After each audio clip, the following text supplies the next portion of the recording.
Всім привіт! З вами канал з нуля у селі, де все з руками і добрими думками. Не добетонував я трошки. Трошечки не добетонував.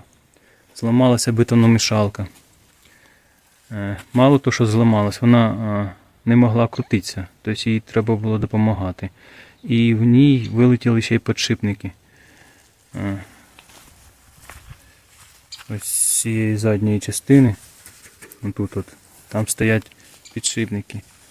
І вони теж полетіли. Я думав вже, то, що вона не крутилася, я думав, я їй буду допомагати, лише би закінчити це все.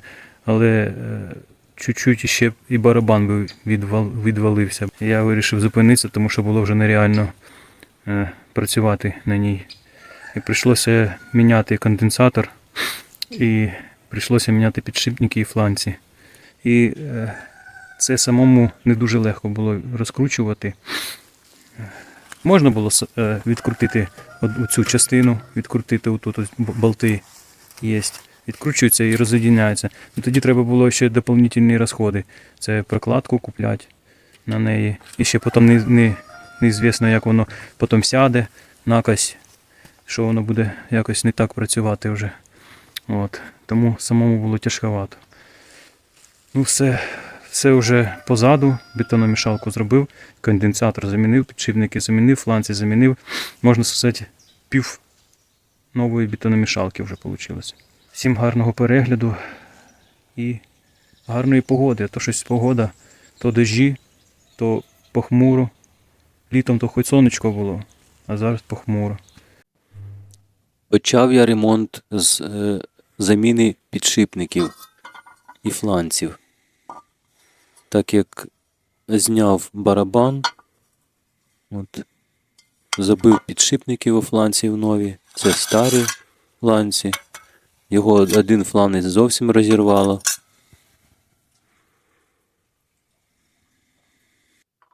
Забиваю я не по внутрішньому ободу, а по зовнішньому ободу. Тому що внутрішній обід краще не бити, тому що можна спортити підшипник. І треба старатися, щоб там захист є металевий, щоб його теж не погнути.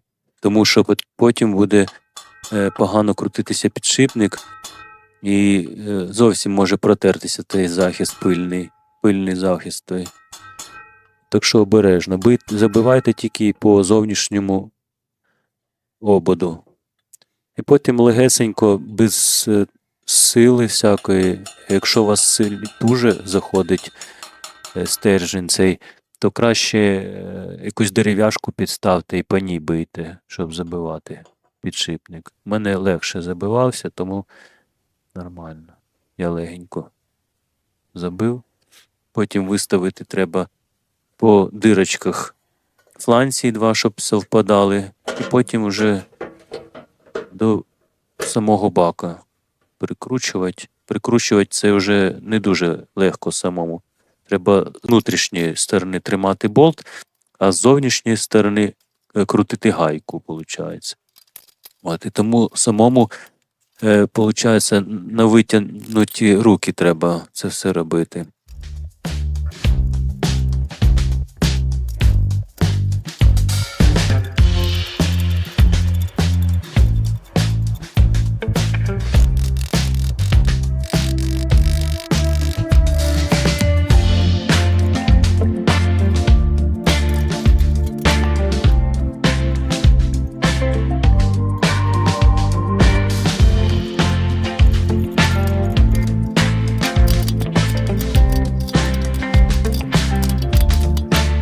Так, це старий зовнішній фланець, в якому вже розбите гніздо для підшипника, я його замінив.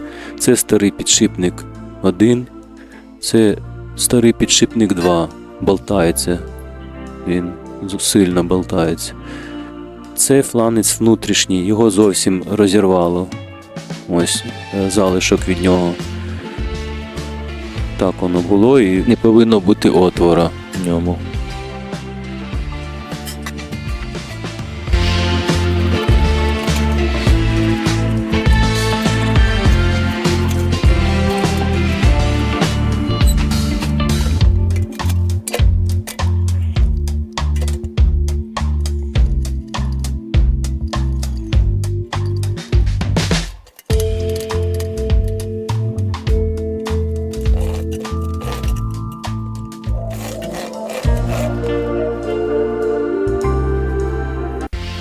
Ну і як завжди, після розборки-зборки лишні запчастини.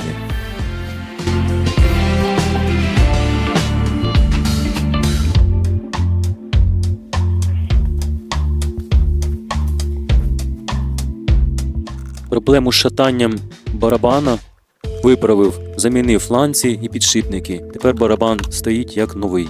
Тепер розпочав заміну конденсатора. Він впливає, якщо ви загружаєте бетономішалку і вона перестає крутитися. Тобто вона крутиться, а потім перестає потихеньку і зупиняється.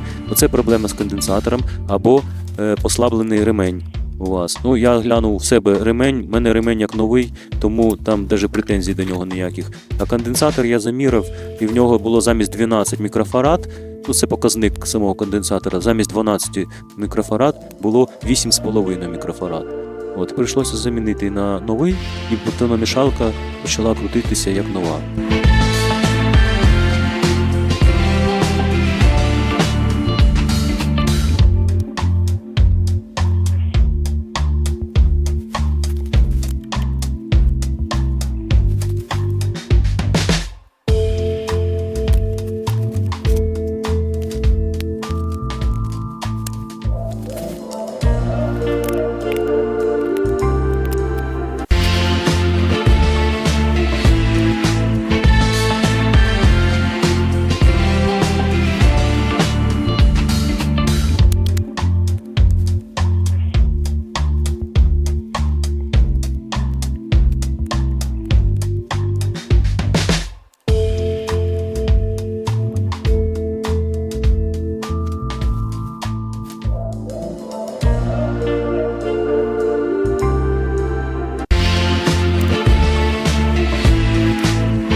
Відремонтував бетономішалку і зараз буде перший запуск бетономішалки. Підключаю електрику. Так, пуста працює.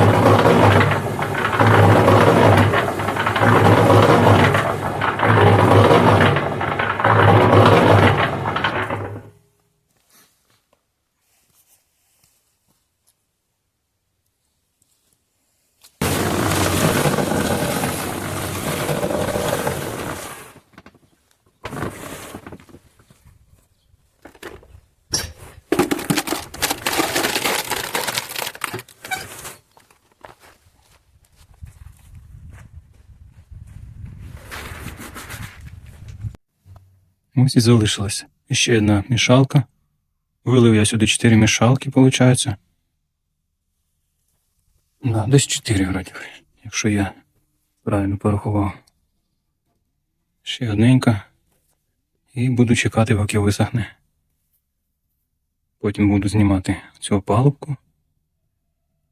Стіни. Заїзд треба зробити. Ще роботи є. Так, ось і закінчив я заливати пол в гаражі. Так от. Да. Дождемося, коли застигне трошки. Може післязавтра десь почну знімати цю опалубку. Ось. І буде вже інший вигляд зовсім. Все.